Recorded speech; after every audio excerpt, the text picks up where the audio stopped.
Good afternoon, dear participants, dear guests. I'm happy to be on the podium again. Specifically, I'm a moderator of the most interesting panel here, which is entitled The Polycentric Nuclear World, Uncontrolled Risks. Today, for the panel, we have the pleasure of the company of leading experts in the area. And I'm certain that they do not need any additional introductions. Dmitry Trenin, before and now, is one of the most remarkable figures of the domestic political science, specifically when it comes to the issues of the international security and the national security of Russia. I'm not going to list all his career paths and bifurcation points in his biography. And without losing more time, Dmitry, I would like to offer you to start the discussions. Online, we have the pleasure of the company of ambassador and the greatest experts on the problems in the United States, Mrs. Rose Gottemüller, who many of you present met with before, and many follow her works virtually. Rose, we are happy to welcome you, and you'll be given the floor right after Dmitry. We understand that you have some time constraints. So, Dmitry, the floor is yours. Thank you very much, Sergei Alexeyevich. For me, it's a great honor to be here and participate in the discussions. Thank you very much for kind words. They are too complimentary, I think. But anyway, thank you very much. A couple of general assumptions. The arms control, which the session, the panel is dedicated to, is the product of a certain equilibrium, not only in the military and strategic, but also international and political. The equilibrium was established between the Soviet Union and the United States of America by the end of the 1960s. Now, the world, Russia, the United States, and other countries have entered a phase of serious international turbulence, which is sometimes is referred to as the change of the world order. Anyway, it's a long way to reach another equilibrium here. The other assumption is that till recently, arms control had been quite an easy affair. The two superpowers who influenced the rest of the world, nuclear weapons as the main instrument of mutual deterrence, and the alternative, and at the same time the main argument in favor of mutual deterrence, was the reality of mutually assured destruction. The nuclear parity was added with the equilibrium and balance in the area of conventional weapons. And besides, there was joint control over the further dissemination of nuclear weapons. Now we have three big players who have complex relations between each other. They are the United States, Russia, and China, and the nuclear weapons is not the only strategic weapon. And the maintained nuclear parity between the U.S. and Russia is disrupted by conventional disparity, and nuclear weapons is available with 9 countries, and it created great problems in arms control. Let's think of how to deter Pakistan. It is mostly the Indian problem, but India also faces China. China faces United States, and the United States, keep in mind the nuclear potential of Russia. So complexity is great here. My third assumption is that the strategic stability is normally understood as military and technically a matter, as the first disarmament strike. This assumption worked in the times of the Cold War. Now, a proposal of one party, the United States, to resume the consultations on the strategic stability in the conditions of the indirect war with Russia are perceived in Russia as mockery. You can understand the U.S. response to the similar proposal in the hypothetical case of the real war which the United States wages with a neighboring country, which is supported by another country to strike the territory of the United States. From my perspective, the dialogue between the United States and Russia under these circumstances is very unlikely. And as the practice shows, the dialogue between United States and China is less productive. And the situation will be maintained in the situation of acute confrontation between the United States and Russia, and the growing standoff between the United States and China, and it will stay for years, if not decades. What shall we do in our relations with the United States and their allies? From my perspective, the sober policy can be aimed at the strengthening of the strategic containment and deterrence, political deterrence and coalition deterrence. The Ukrainian conflict, from my perspective, is a failure in the space deterrence on the part of Russia. And we should spare no effort to avoid such similar failure in the other strategic areas as far as Russia is concerned.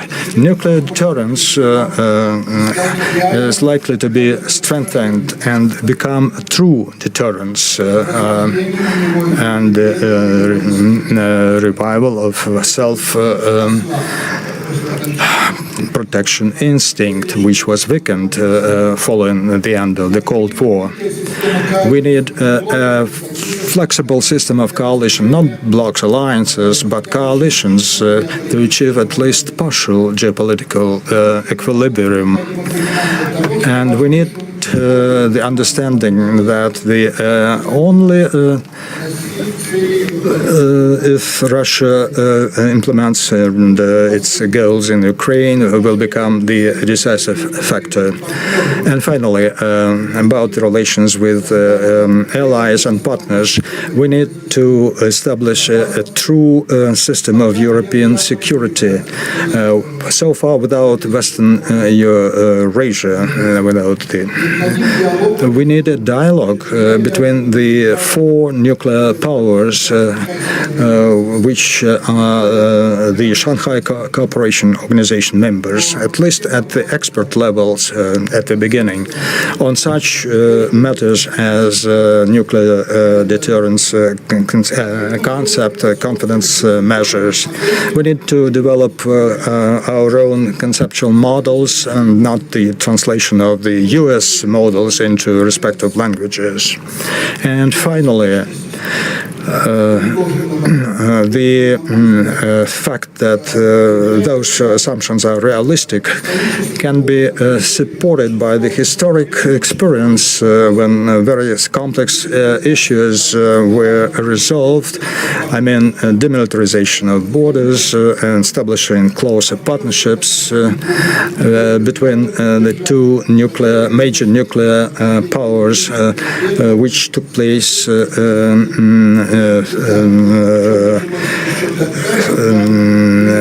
in the past 35 years between Russia and China, and they started in the multipolar world, and there was the standoff with the world hegemon was not at issue.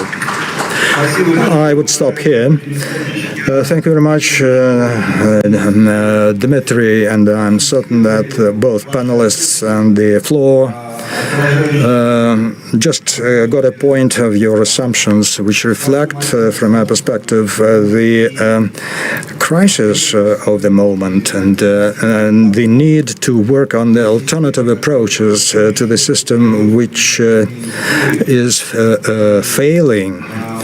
And we all face enormous challenge because we lack any patterns that can be used in the military and political sphere to increase the level of security, national, regional, global, in every sense of that word.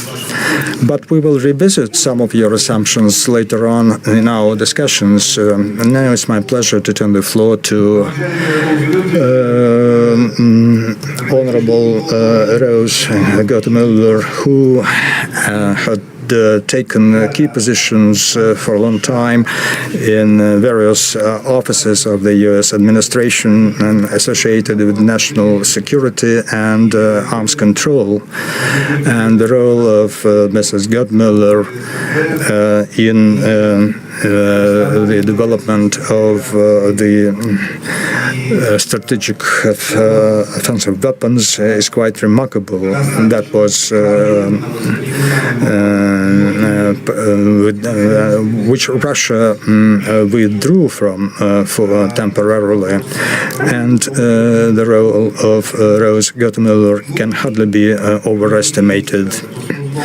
And in her records, we can say that she worked in the Carnegie Foundation in Moscow and London. So the floor is yours. Minister Rybkov, it's a pleasure to see you and to see on stage all my distinguished and respected colleagues.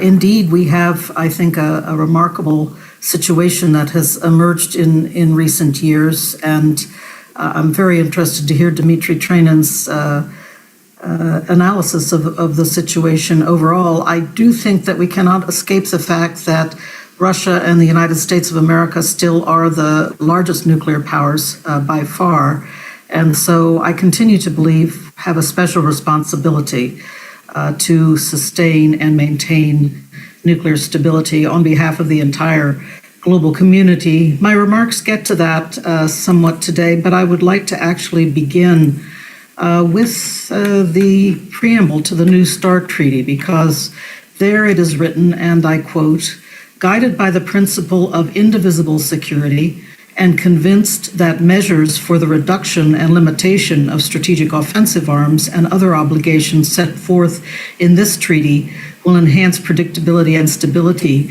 and thus the security of both parties." And the preamble goes on.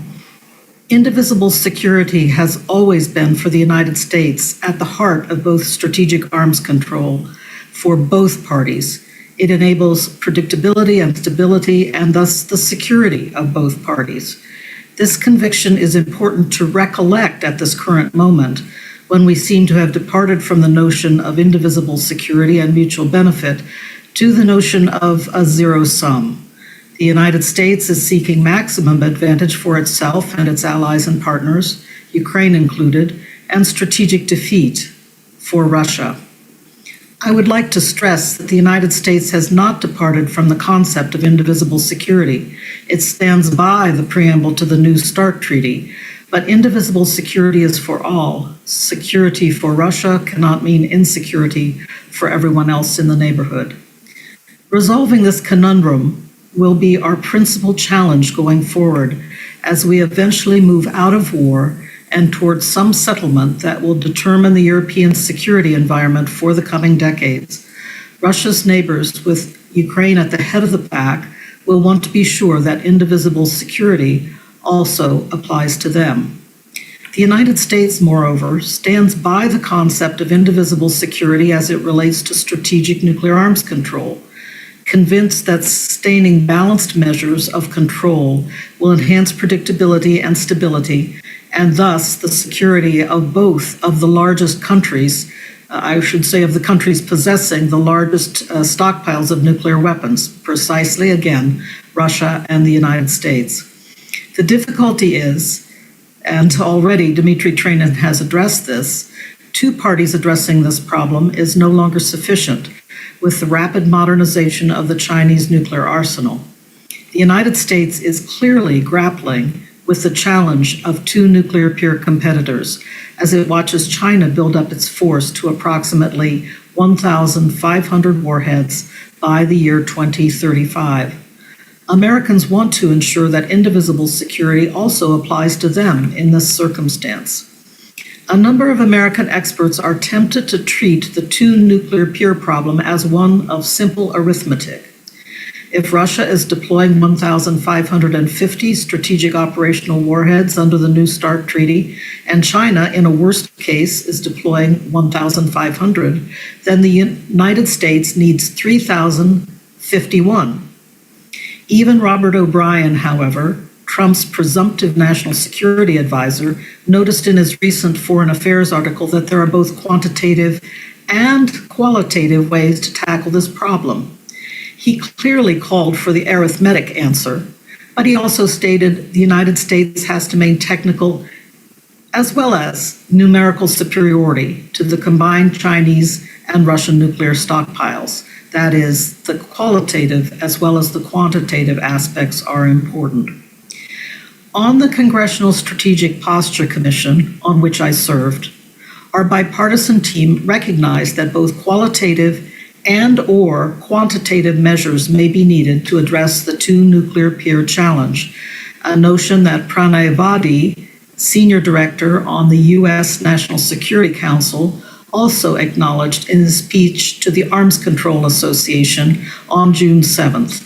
He said, and I quote, "Without a change in the trajectory that Russia, the PRC, and North Korea are on, the United States will need to continue to adjust our posture and capabilities to ensure our ability to deter and meet other objectives going forward." End quote. Without a change in the trajectory. I have been smiling because nuclear weapons enthusiasts in the United States system have run away with this caveat that Pranay Vadi posted, which is entirely predictable. I cannot hope to convince you today that no decisions have been made about increasing the nuclear arsenal of the United States, but I hope I can convince you that this caveat signals an opportunity to negotiate. The Strategic Posture Commission report did say that the two nuclear peer situation may require an increase in our nuclear forces and/or a change in their structure. It also recognized that it is an absolute necessity to complete the program of record for modernizing our triad of strategic nuclear offensive forces. This program of record was established by President Obama in 2017 and will continue into the 2040s with the deployment of new strategic strike submarines, SSBNs. The main work will be completed in the 2035 timeframe. The SPC, Strategic Posture Commission, emphasized that this program of record must not be reopened or interrupted, lest we fall behind in the replacement of the current triad of forces limited by the New START Treaty. As eager as some of my Republican colleagues are to start increasing nuclear forces, they all recognize, and I repeat, they all recognize the necessity of allowing the program of record to proceed uninterrupted, lest we begin to lose obsolete systems and fall below the New START limits. This reality defines a window of opportunity for negotiation over the next 10 plus years between now and 2035. It also means that the United States and Russia should want to reconfirm the limits of the New START Treaty in February 2026 to confirm a predictable basis on which to negotiate. To do that, the Russian and U.S. presidents could make parallel public declarations in early 2026, which, by the way, would be a welcome gesture to the NPT review conference that is taking place later that year. And what about China? The Chinese will continue to have lower numbers of warheads than the United States and Russia throughout the period, so they cannot be expected to join New START limitations. As a first step toward efforts to control nuclear weapons at the negotiating table, however, perhaps the Chinese would be willing to make a presidential declaration that they will do nothing to undermine the limits of the New START Treaty. To strengthen the gesture to the NPT review conference, the United Kingdom and France may want to join China in making this statement. Thus, the entire P5 would be stating their commitment at the highest level to sustaining limits of the New START Treaty. I don't want to imply that any of this will be easy. In the current geopolitical environment, it will be extraordinarily difficult. However, neither am I willing to acquiesce to a new nuclear arms race. We tried that in the 1950s and 1960s and realized that we had better things to do with our scarce resources. I would rather concentrate on the new technologies that may spell the end of nuclear deterrence as we know it. Artificial intelligence might lead to pressures to speed up decision-making and go first in a crisis, to attempt to preempt, thereby disturbing what has been known as first strike deterrence. I also have argued that enhanced ability to detect even at-sea platforms supported by high-speed AI analysis may affect over time the survivability of second strike deterrent forces. Countries would not be able to depend on the reliability of nuclear retaliation, thus undermining their threat to retaliate if attacked first with nuclear weapons. Thus, neither first nor second strike deterrence may survive the advent of artificial general intelligence, in which case neither will we, the human race. That is the challenge that we need to confront today, sustaining stability in a world of sentient machines. A nuclear arms race won't help us with that challenge. Thank you again, Mr. Chairman. Dear Minister Rybkov, I look forward to our discussion, and I'm handing the floor back over to you. Thank you.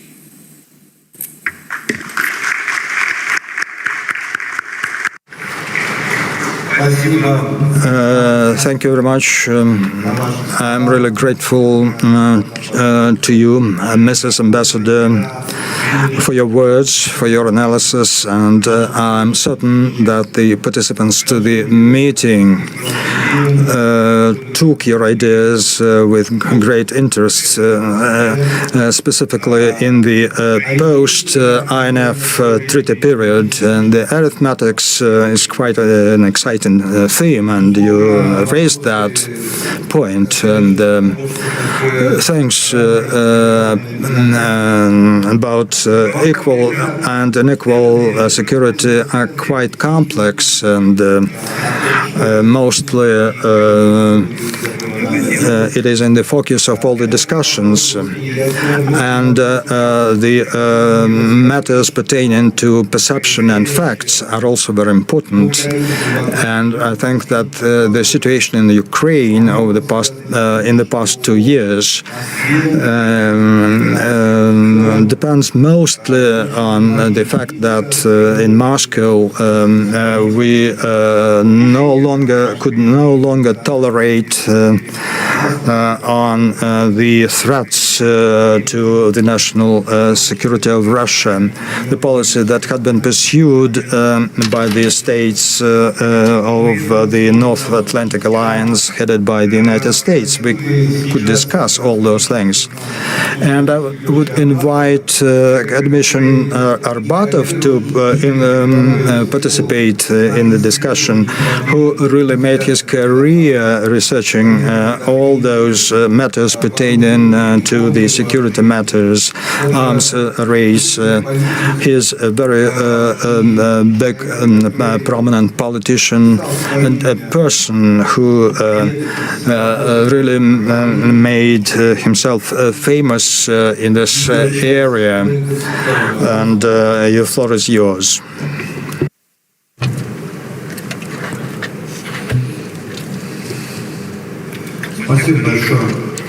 Thanks a lot. Thanks a lot, Sergei Alexeyevich.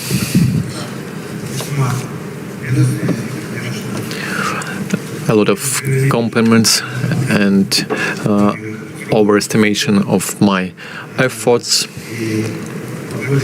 And let me say that it's a great honor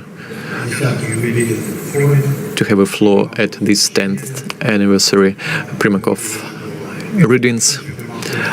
Moreover, Mr. Primakov was the head of our institute, and I was rather happy to communicate with him rather often and close. With unprecedented sharpening of relations between Russia and the West at the background, the issues of nuclear weapon and nuclear containing are in the center of the public opinion in every corner of the world. Now, the nuclear containing works, despite how the conflict is acute, despite the Ukrainian conflict, and despite the conflict between Russia and Western countries who are supplying Ukraine with weapons and helping to conduct military actions. Nevertheless,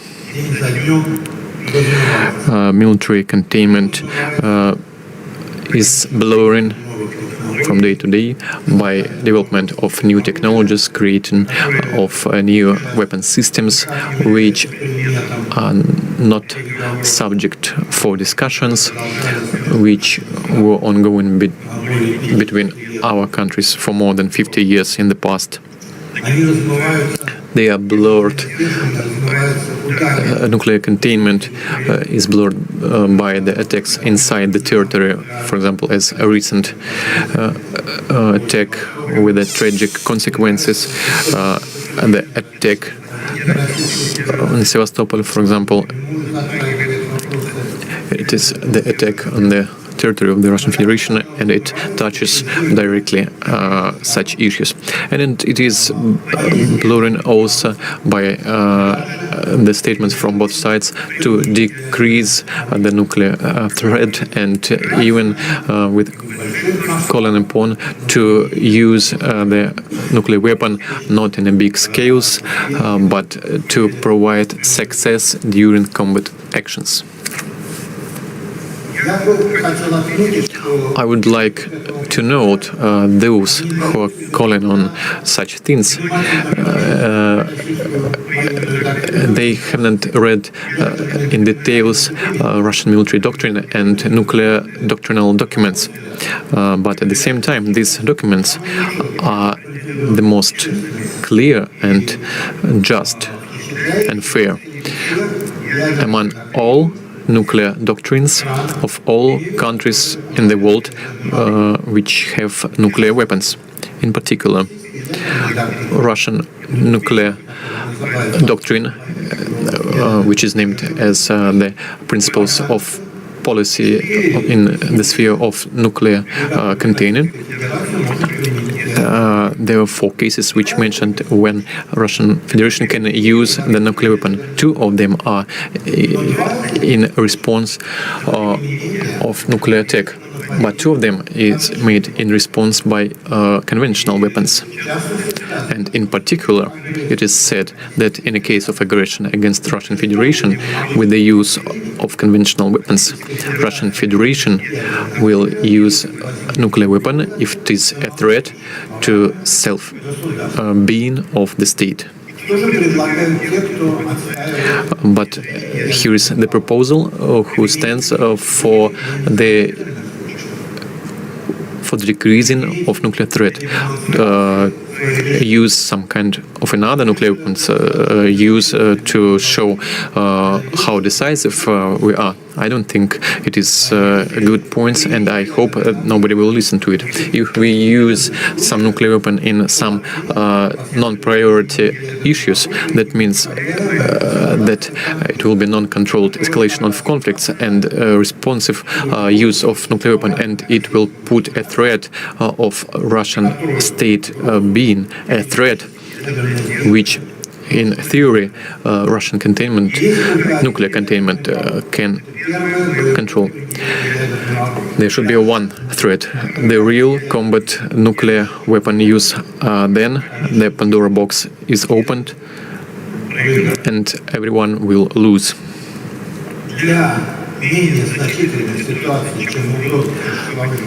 For less situations than the threat of being of the state, there are another tools, for example, diplomatic, conventional weapons. For example, recently in his statement during speech of Minister of Foreign Affairs, Mr. Putin told about the ideas for peaceful settlement of the Ukrainian case. Such proposals were made, and it is an example how attempts can be done to solve such issues without use of nuclear weapon. To use nuclear weapon in the case when it is not connected with a threat for being of the state, it's the same as if you use the crude oil to fight against fire. So, talking about the multipolar world. Multipolar world exists a rather long time. It appears in 1952 when, together with the United States and Russia, nuclear weapon was created by the United Kingdom, then China, and so on. And now we have 9 states with a nuclear weapon. It's a multipolar world, and the question is, in the future, the world will be multipolar, but the question is how many countries will have nuclear weapon? 9, 10, 15? Are all the multilateral treaties will fail, which can control the nuclear weapon, such such treaties as NPT, such treaty as TPNW, CTBT treaty? If all 7 areas will fail, which control the nuclear weapon use. So that's the main topic, the main issues which we should ask when we are talking about the multipolar nuclear world. And for sure, if multipolar nuclear world will be a world without limitations for nuclear weapon, it will be a world of nuclear chaos. It will be proliferation of nuclear weapon, the conflicts with the use of nuclear weapons. It will be an excess of terroristic, international terroristic organizations to this weapon, and so on.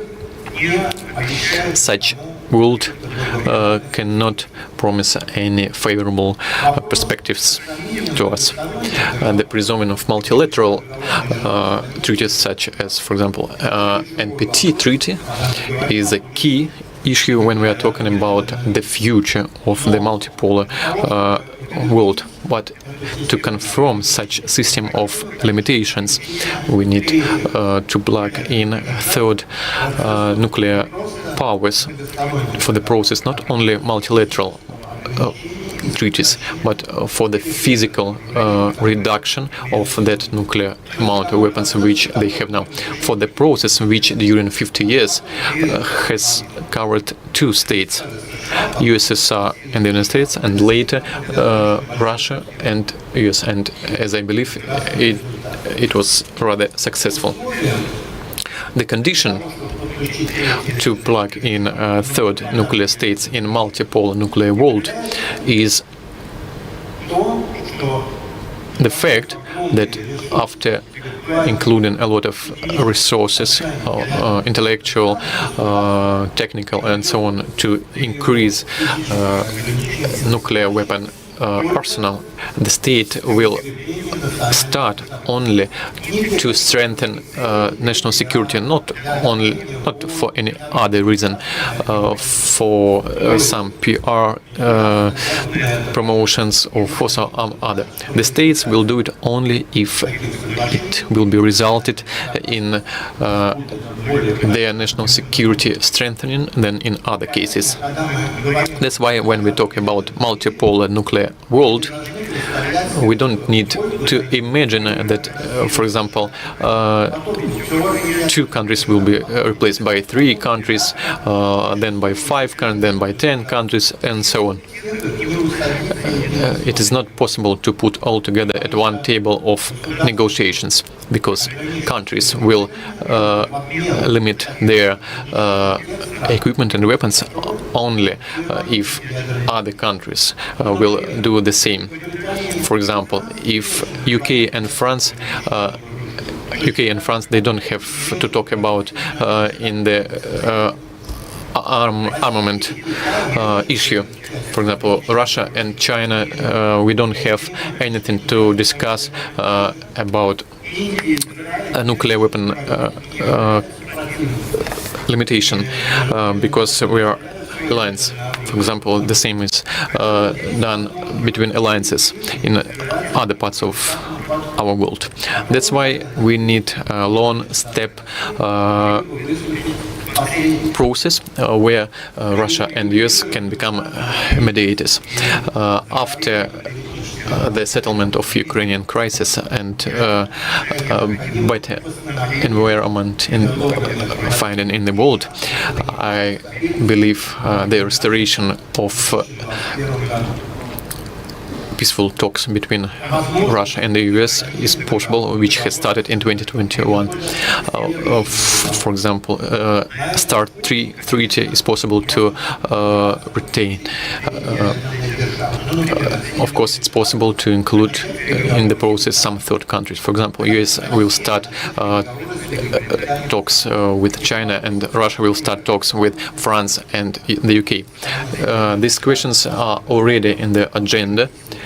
For example, US has talked about the China brackets of nuclear forces, and Russia has mentioned about France and UK. If this process will receive a good beginning, then later we can think about India and Pakistan. Of course, India consider their nuclear forces to restrain not only Pakistan but also China. But if China will be involved into the process of talks with United States, that means it will be possible to talk with Pakistan.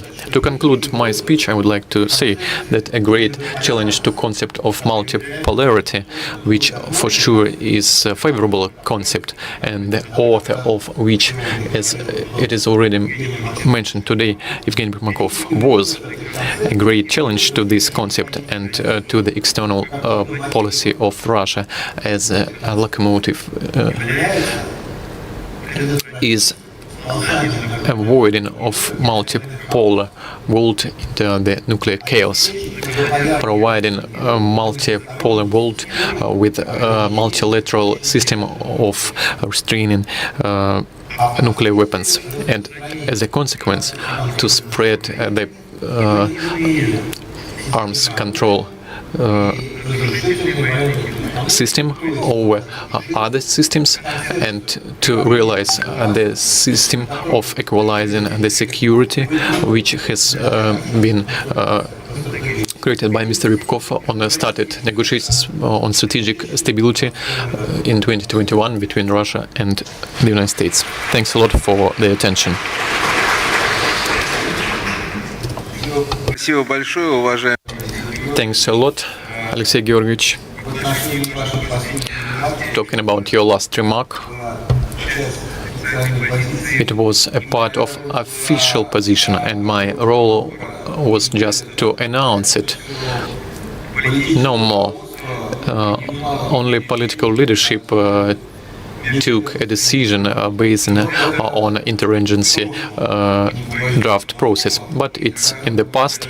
I'm not afraid to say this word. I don't know how it will develop.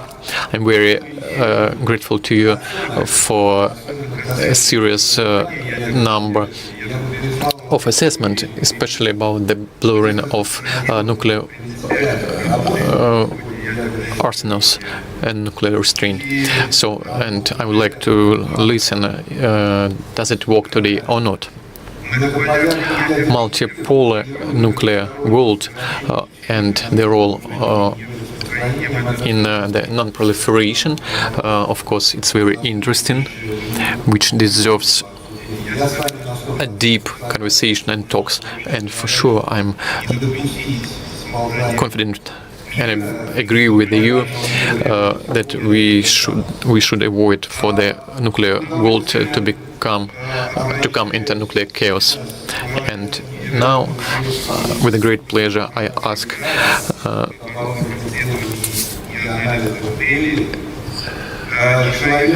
I'm calling Narhan Perkari from the Institute of Delhi.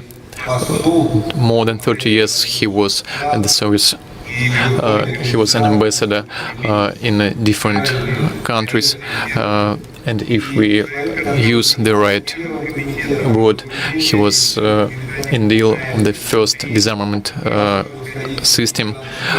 Mr. Sujan Chinoy, the floor is yours. Thank you, Your Excellency. Ambassador Ryabkov. Let me begin by thanking Ambassador Alexander Dinkin and IMEMO for inviting me once again to the Primakov Readings Forum. And I wish to, first of all, acknowledge the presence of Ambassador Denis Alepov, the Russian ambassador to my country. It's good to see you here. Let me come straight to the point. I'd like to state that a polycentric or multipolar world is rather distinct from a polycentric nuclear world order. Multipolarity is desirable at the global and regional levels if the world is to avoid hegemony and exploitation. There is a clear trend towards such rebalancing on account of the shifts in the balance of power, the rise of new economic centers, and particularly the weakening of the UN-led multilateral order. In fact, a polycentric world is inevitable as power is fractured. Moreover, a polycentric world, even a polycentric nuclear world, may put pressure on the UN and multilateral structures to become more transparent and democratic. In my view, to oppose multipolarity or a polycentric world is tantamount to perpetuating the inequities inherent in the post-World War II global order. For a country to emerge as a pole in a polycentric world, possession of nuclear weapons is not a prerequisite. Even the permanent membership of the UN Security Council in 1945 was not predicated on possession of nuclear weapons. In fact, only the United States of America was a nuclear weapons power in 1945.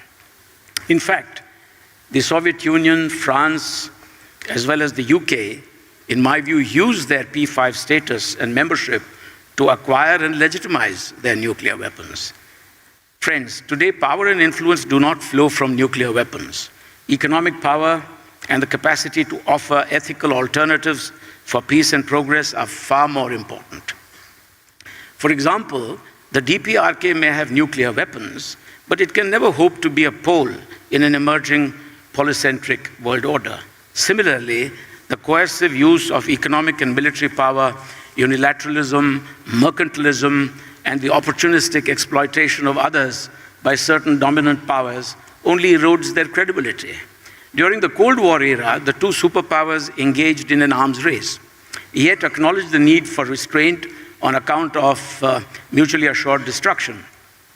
Today, on the contrary, no single power has the capacity to dominate others on all issues at all times in all geographies. That's a matter of the past. In a flatter world, even weaker states and non-state actors have acquired the capacity to bridge absolute gaps in military and economic power, often through asymmetrical means. Some non-state actors over time have acquired both temporal and military power and transformed themselves into quasi-states, like Hamas, Hezbollah, and the Houthis, for example. In the case of the Taliban, it is now a state actor. Nearly 8 decades after the use of atomic weapons, nuclear deterrence is increasingly seen as indispensable by those that possess nuclear weapons. Ironically, those that have given up the nuclear option appear to regret that decision. Notably, nuclear deterrence has failed to prevent wars. In fact, the nuclear overhang and second strike capabilities have created a new paradigm in which states engage in conventional conflict and proxy wars. The real danger lies in wars of attrition that may create assessments of existential threats, real or perceived, which could elevate the risk of resort to nuclear weapons. In recent decades, international arms control and disarmament mechanisms have seen deep erosion. This includes the Open Skies Treaty and the Intermediate Range Nuclear Forces Treaty, long considered a bedrock of global nuclear strategic stability. There has been little progress on other disarmament initiatives. The START I treaty lasted from 1991 to 2004. The START II treaty lasted from 1993 to 2002. And as you all know, the New START treaty, signed in 2010, is expiring in 2026. The NPT Review Conference in 2022, in my view, achieved nothing. The Treaty on Prohibition of Nuclear Weapons hasn't got traction due to flawed content and procedure. The CD, we must recognize, is, after all, the most appropriate, perhaps the only appropriate forum for negotiations. In my view, the 5 nuclear weapon states have failed to act in good faith under Article 6 of the NPT to rid the world of nuclear weapons. The CTBT has unilaterally, mind you, unilaterally, listed 44 countries in its Annex 2, including countries that are not party to the treaty. This and the fact that even signatories to the treaty have failed to ratify it have, in fact, ensured its failure. The FMCT negotiations can succeed only if they are based on that old Shannon mandate to achieve the goal of a universal, non-discriminatory, and verifiable fissile material cut-off treaty. Friends, ironically, at the beginning of 2022, mind you, quite recently, the P5 countries had issued a joint statement giving assurances that nuclear weapons, for as long as they continue to exist, should serve defensive purposes, deter aggression, and prevent war. Soon thereafter, as you know, the situation changed. Russia had to put its nuclear forces on alert. Now there is renewed focus on the role of tactical nuclear weapons. There is also renewed focus on an arms race in outer space. And these can lead to new threat perceptions and misunderstandings in an era of network-centric warfare, where ISR capabilities remaining intact is very important.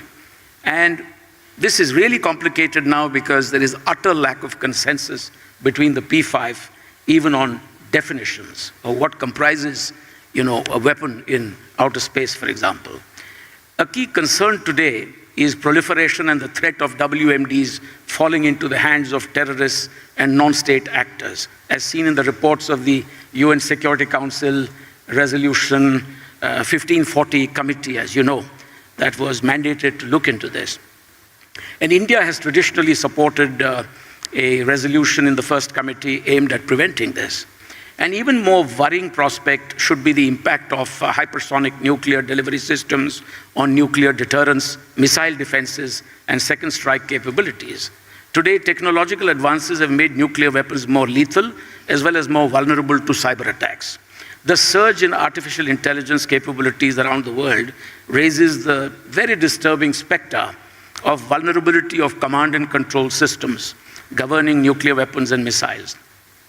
But in my view, it also augurs well that in March this year, the UN General Assembly unanimously adopted the first global resolution on artificial intelligence and its potential risks.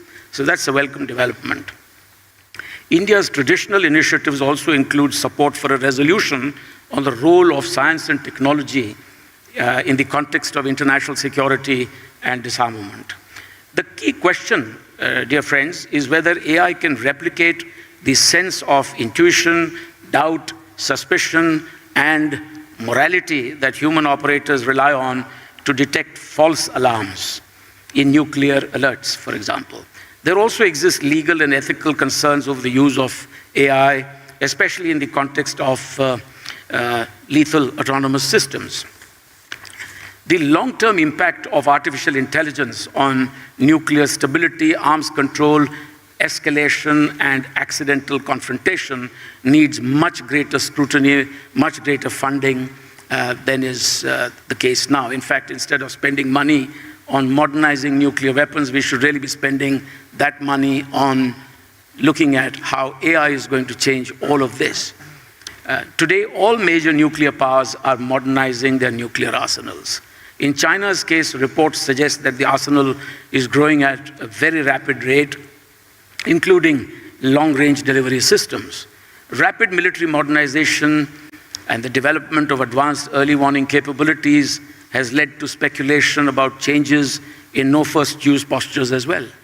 The inability of the major, and this is the indictment, the inability of the major powers, the major nuclear powers, to forge new arms control treaties is a very big problem. Further, their inability to actually include China in that conversation will have a long-term fallout on global peace and security. On our part, I must emphasize here that India has an unblemished record in non-proliferation.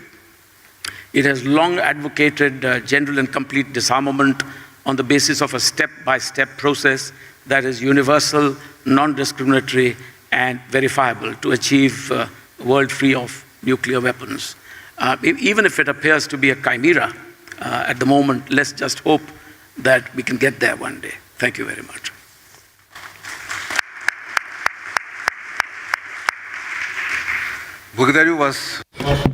Thank you very much, Your Excellency, for such an impressive account of the issues which the arms control community faces. And I really grateful to you and for criticism towards the P5 countries, and but I'm grateful for a number of ideas, meaning the AI military applications. We should admit that the problems are diluted between various stakeholders who are not united, but the problem is on the threshold. We hope that it will not come in through our windows, but you are quite right by saying that the natural intellect with all the human abilities and despite any new achievements in the area of AI, in any case, will prevail, but it is to be dealt with. Now it's my pleasure to turn the floor to Fyodor Wojtalowski, who is the director of our leading research center in the area of international relations in IMEMO Institute.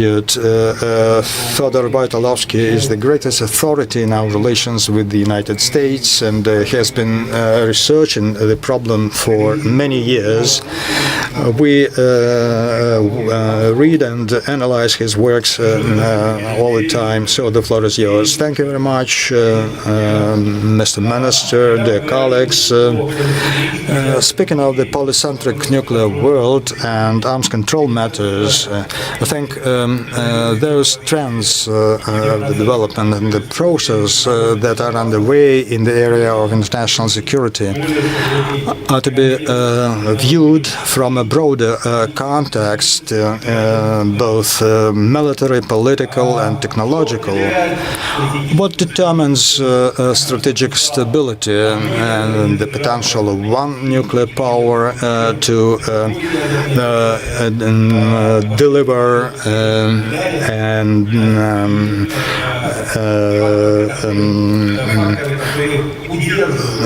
damage and irreparable damage in the strike under attack.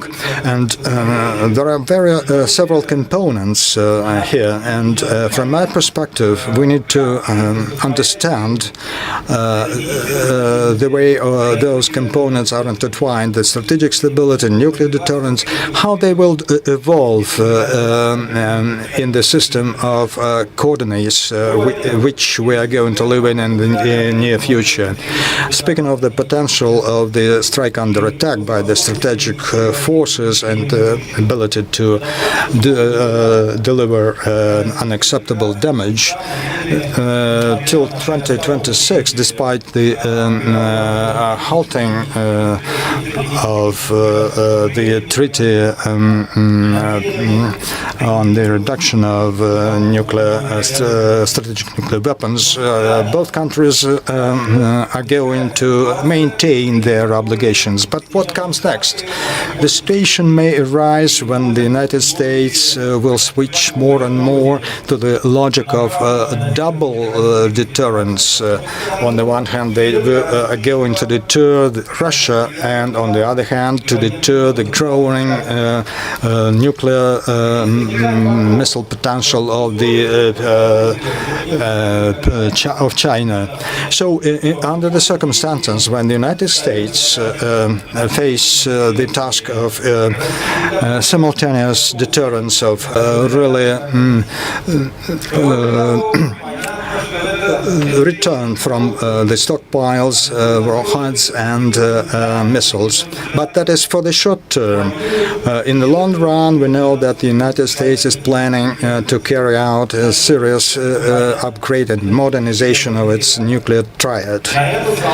And very serious funds are allocated, $1.75 trillion according to some estimates and publications which we saw in the past 3 years.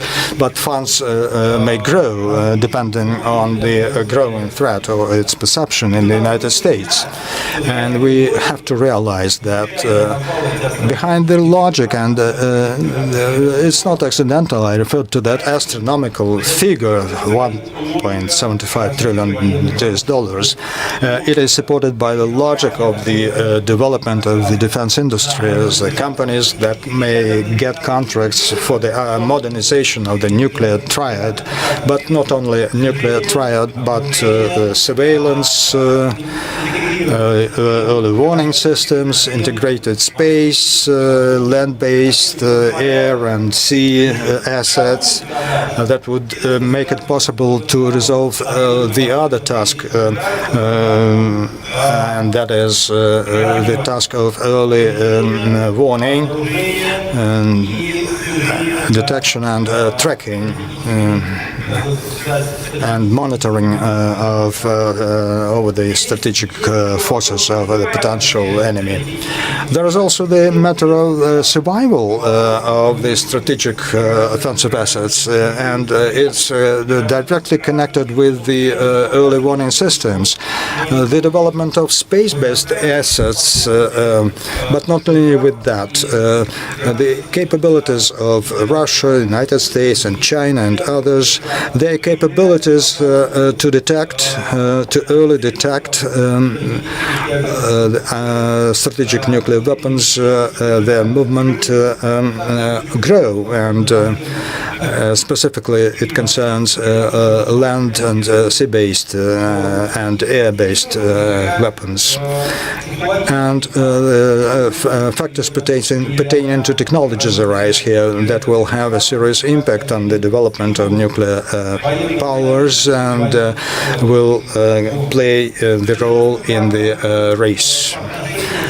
The balance of forces, conventional forces, will also be a factor. High-precision weapons, long-range, non-nuclear systems, drones, those are the factors that will seriously determine and erode the foundations of the strategic stability, posing risks and creating factors that will change the logic for ensuring the strategic stability and decrease the efficiency of the existing assets.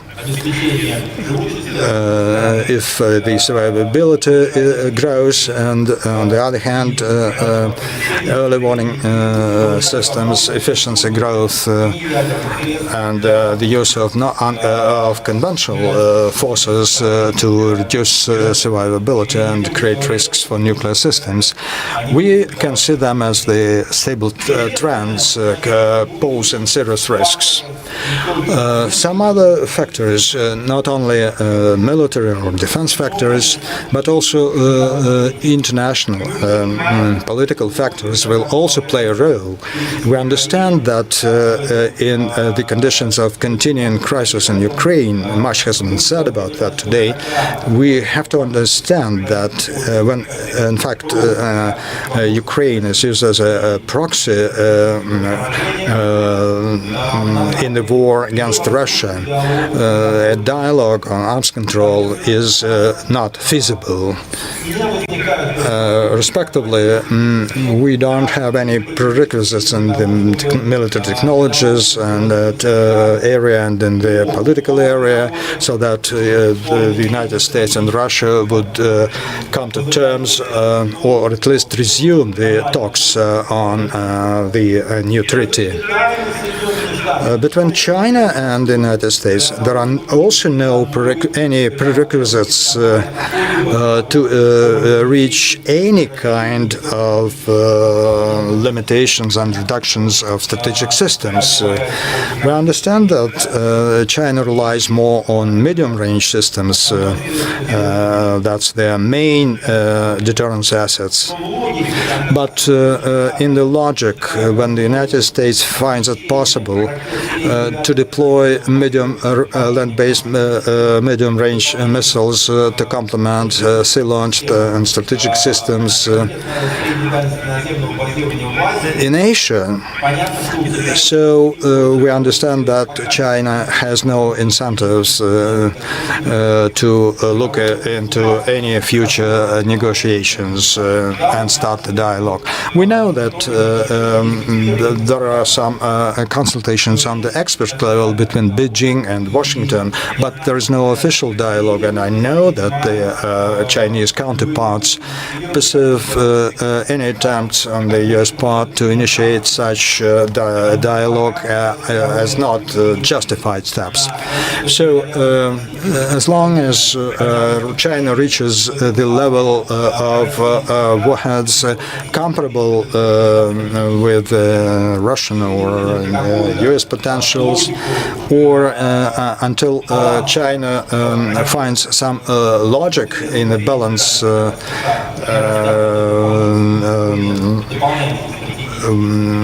between the medium-range missiles and the U.S. assets, China has no serious incentives to start any serious dialogue and agree to any reductions on limitations. More so, China is not prepared for a bilateral dialogue. More so, it's not prepared for a trilateral dialogue. It is also the case with the Great Britain and France. They are not going to discuss any possibilities of their limitations. That's the logic of the polycentric world. There is also some other issues with the potential of India, nuclear potentials of India, Pakistan, and the countries such as the People's Republic of Korea and Israel. In general, I would say that there are no prerequisites for the reduction of tension in military and other areas. On the other hand, is the nuclear weapons, which is a significant factor which contains the parties, for example, now in the Ukrainian crisis, which contains and stops parties from any serious escalation. The nuclear weapons is a factor that stabilizes the relations between NATO and Russia. It is not excellent means, but still we stop short of the direct confrontation, and it is contained by the nuclear factors. But where we will head from here, what future scenarios for the evolution of the picture of polycentric nuclear world will be, it's hard to say today, because we cannot understand what will happen in Europe, whether the United States are going to deploy the medium-range missile system in Europe, and if they do so, what the political situation will be like. But in one way or another, this fragile balance is maintained. I don't think that we have any grounds for optimism in the near term, but we have every ground to think hard what to do next, how to establish dialogue under the hard circumstances, how to mitigate risks, and how to build confidence measures. And when the conflict in Ukraine is finished in one way or another, we will have to find and think of compromises, but not today and not even tomorrow. Thank you.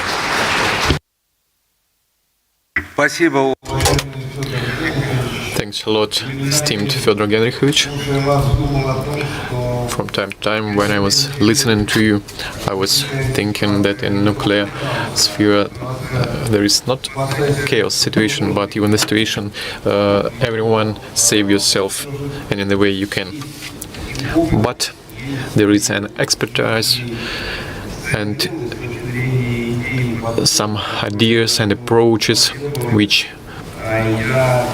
will be in demand later. A lot what you said I've fixed, and it is very useful for our practical work in Ministry of Foreign Affairs perspective of work with NATO and the role of power factor and nuclear factor in this work have a great practical role for today. We have about 10-20 minutes for discussions.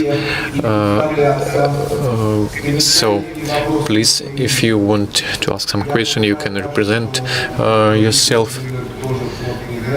As far as I understand, Rose Guttemüller has a very tough timeline, and if you want to ask something here, please let us do in the first line.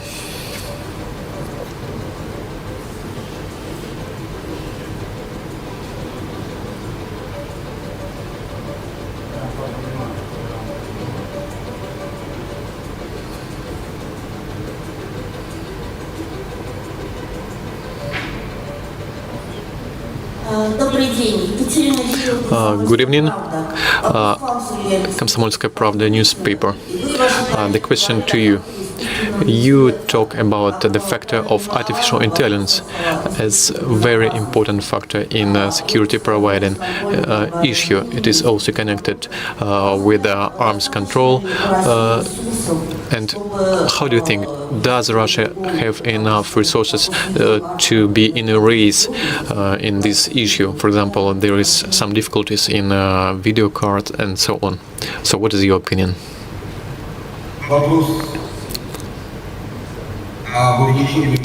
So the question about involvement into the arms race takes the minds of many people, and I would like to draw the attention of everyone to the fact that we rather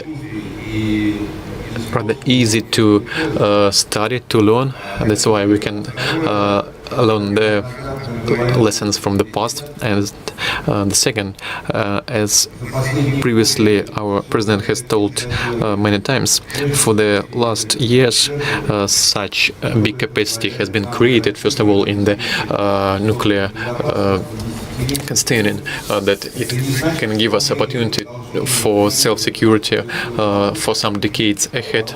But of course we should not ignore everything what is happening around, and we are making some opinions, ideas, but some capacities which are real and which are perceived means the significant change of environment. So, and the difference between such appearance and attempt to create an analog and an attempt to put the number increase to zero such capacity. I don't think there is no such automatic approach. Everything will be done in a rather smooth mode after good analysis. So we can go further.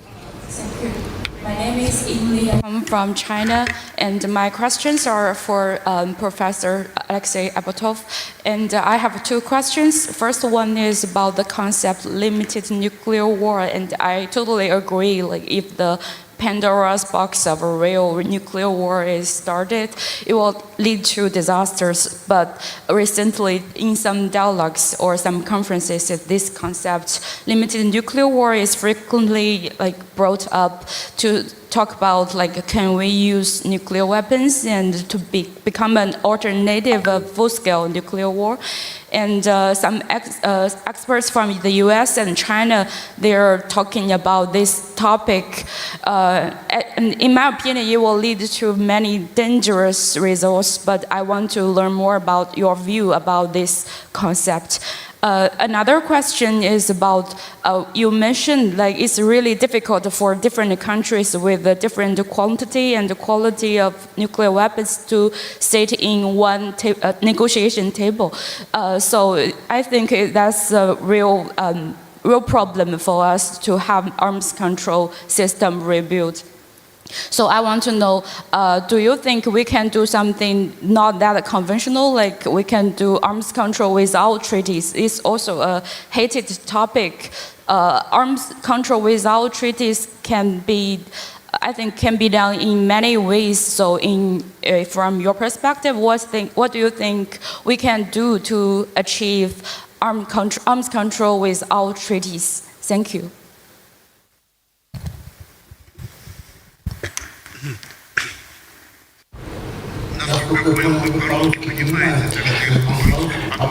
As far as I understand, you understand Russian language. That's why I can answer in Russian.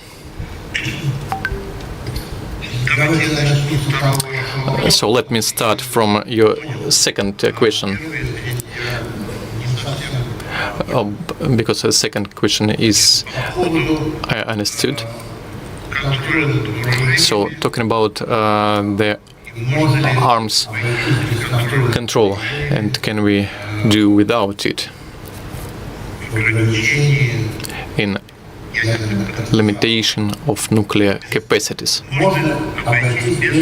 We can exist without formal agreements. We had such experience. I want to explain more. Not arms control without this, like arms control without treaties. Да, я понимаю. Как раз хотел. As I understand, I want to talk about it. We had an experience arms control without treaties. This treaty is forgotten now. It is not mentioned a lot. there were initiatives of the president in 1991, 1992. On reducing of tactical nuclear weapons of the United States and Soviet Union and later Russian Federation. At that time, nuclear weapon was reduced at a very significant scales, in a very big scales, almost 10 times from both sides. It was done without treaties, without system of checkup, without some consideration rules, without everything what should be in the real system at such dangerous and important sphere. And we have passed a great way in this way. NATO had 7,000 of tactical nuclear warheads in Europe, and Soviet Union has had 10,000. According to the expert analysis assessments, it has been reduced multiple times. And now the United States has 100, and Russia official figure is not mentioned, but President recently told a few times more. That means a few hundreds. That means it's bigger a lot. And the problem here is that these initiatives are not to be checked up. They are evitable. They can be reversed back, and it is a reliable basis for the security as a real treaties with the expiration day, and that real system of rules of mutual inspections, notifications. For example, during the, as we call, START treaty, 240 inspections on sites were conducted, as we call inspections with calculation of warheads and check up of these warheads with sensors of radioactive emission, and exchange with 25,000 of notifications about all activities of strategic nuclear forces. So everything what was going on everyday basis in strategic forces was notified to another site. It is the basics for security, and these initiatives which I mentioned, they can be rather impressive. For example, for that period in 90s years, it was a special period in our relations, special situation for the Russian Federation, and unfortunately they have no such power. So, and about your first question, can you repeat, please? My first question is about the concept limited nuclear war, which means, yeah. Да. Об ограниченной ядерной войне. Ну, it is very interesting concept. We had it for a long time in a doctrine of nuclear states. It's interesting that in Soviet Union time it was denied. The doctrine of nuclear war in categoric approach, which has been stipulated in the United States and adopted in NATO, it was denied in Soviet Union. Then, in some long period of time, it was denied by Russia, and President Putin a few years ago told that even one strike of nuclear warhead of even the smallest power will be resulted in a great response. So we denied such concept, but now some experts, some specialists, they promoted the concept of a limited nuclear war, and they say it is not bad to use as a threat and a real operation. And I already mentioned it is the statement of person without any responsibility. They are not considered by the Russian leadership, but of course some remarks can be included into the nuclear doctrine. And it's very interesting that NATO and West, when they have a look at the mirror, when they see that doctrine of nuclear weapon use, they have started to come back because after these words, they have stopped to announce such words about the concept of limited nuclear war. So now they start to deny it. Thanks a lot.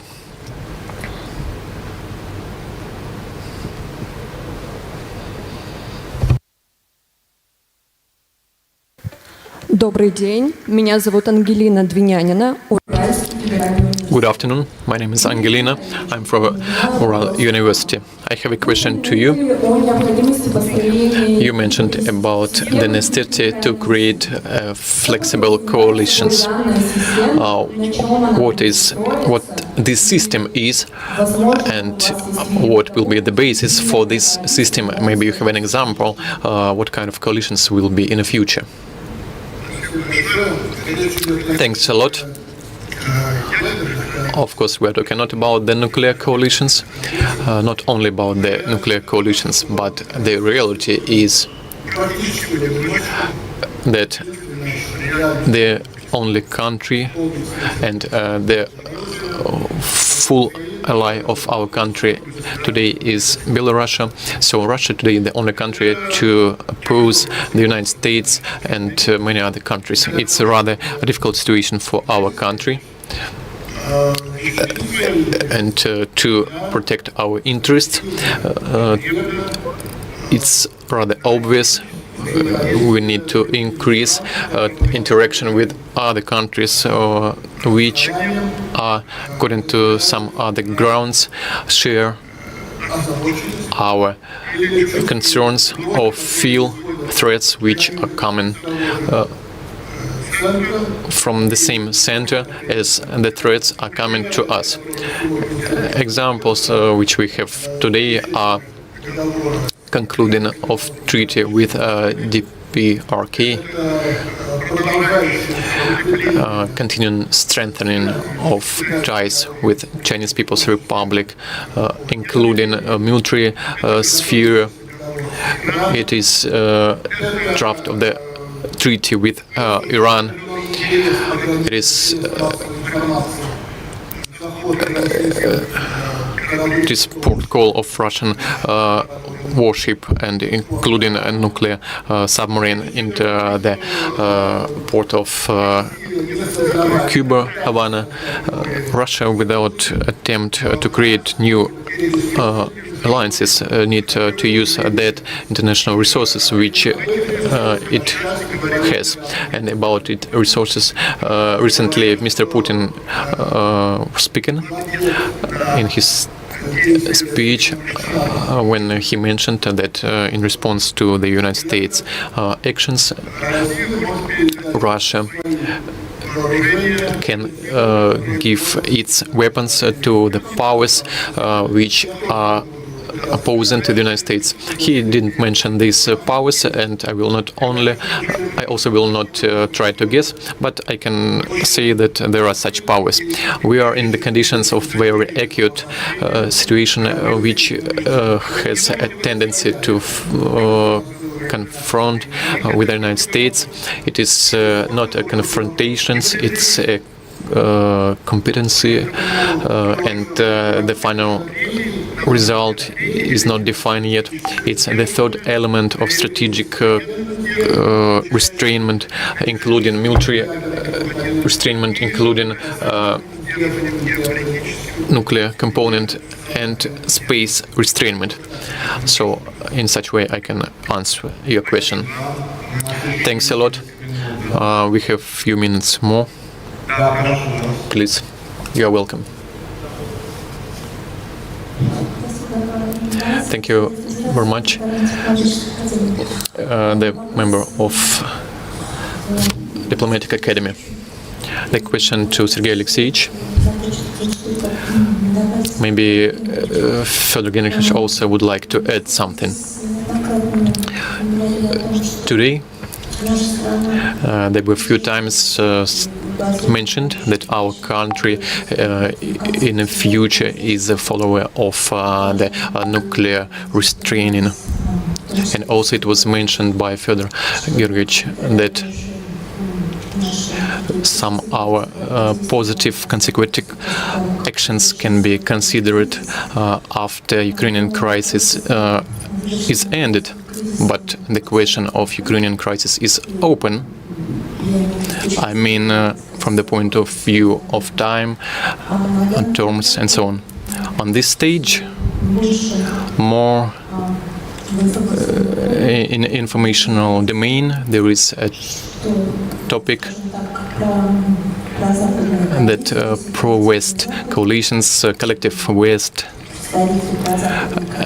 and supporters of pro-West countries are confident that Russia will never use, even as a threat, a nuclear weapon. And practically it is a topic that nobody should be afraid of it, and we see that aggression on Ukrainian track is increased from the collective West.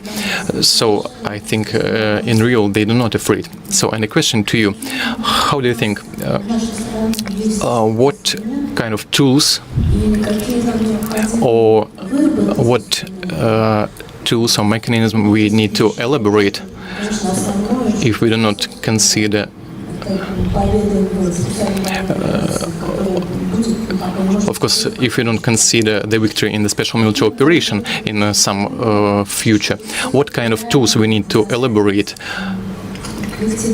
for the collective West to be afraid of use of nuclear weapon? Because now in mass media domain there is such situation, there is such a feeling that they are not afraid that we will use it. Thanks.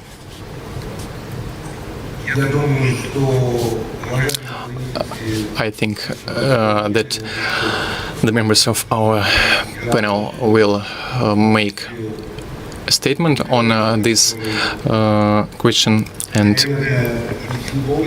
I ask Viktor Vitalyevich, according to his experience, will help us to answer if this nuclear restraint works or not. But myself, I can say that today's situation has no easy solutions or exits, and of course you're right that with underestimating by our Western countries the readiness of Russia to protect itself and to provide its own interest in any situation, we don't want to think that such kind of underestimation can be resulted in tragedies. But now the powers, with the powers of those who made a career and specialization in the Western camp and provoking so-called seniors in their society for very stubborn confrontation with a nuclear power by the powers of these actors and ideologists of the Western total dominance in the world. The illusion is created, the illusion of that they will not be punished. There are various ways to respond, historical, practical, and in combination we have a resource to do that, to make it sure that the signal is received, only that the other party would realize that they have to stick to a reasonable dialogue, the one that we had in the past, but the threat is here, and we should not underestimate the fact that the other side could make that error, and we'll try to avoid that. Thank you, Sergei Alexeyevich. You asked a very, I think, the key question for this panel, asking if the nuclear deterrence works. It does, partially, but as Alexei said quite fairly, it is being eroded. It is being eroded gradually, and in the first place during the conflict in Ukraine. One point made that nuclear weapons could be used only when the very existence of the state is under threat. It is a very strong, wording, but we have heard many times statements by the president, the foreign minister of Russia, that today in Ukraine we are facing an existential threat, the threat to the existence of the state. It's true that we can deliberate on the idea of the existence, what existence. Can we exist without Crimea before 2014? Crimea was not part of Russia, as well as Donbass and Novorossiya were not part of Russia before 2022. And so we can have a very long deliberation. Certainly, we could survive even if we move behind the Urals, but it's not the idea. And I don't think that discussion that is underway in Russia on the topic of nuclear deterrence is discussion which is conducted by irresponsible persons who decided to rattle with a paper nuclear bomb. It's not the case. Rather, we see that the adversary is not afraid of punishment. It means that it is not the enemy is not deterred by us. It means that they believe that Russia can be defeated. A great nuclear power is defeated without using that deterrence assets they possess, and the actions that Russia is taking today so far do not create any vision of on the part of our adversary that they may suffer, despite the words of the president, which actually made a statement of implications that one could not even think of. He keeps on making these statements. The adversary doesn't care. And I think it's the reason why the president made another statement saying that the nuclear doctrine of Russia needs adjustments, and it is to be strengthened and revision. The documents that served the foundation, the policy of nuclear deterrence, were written at different time, in different epoch.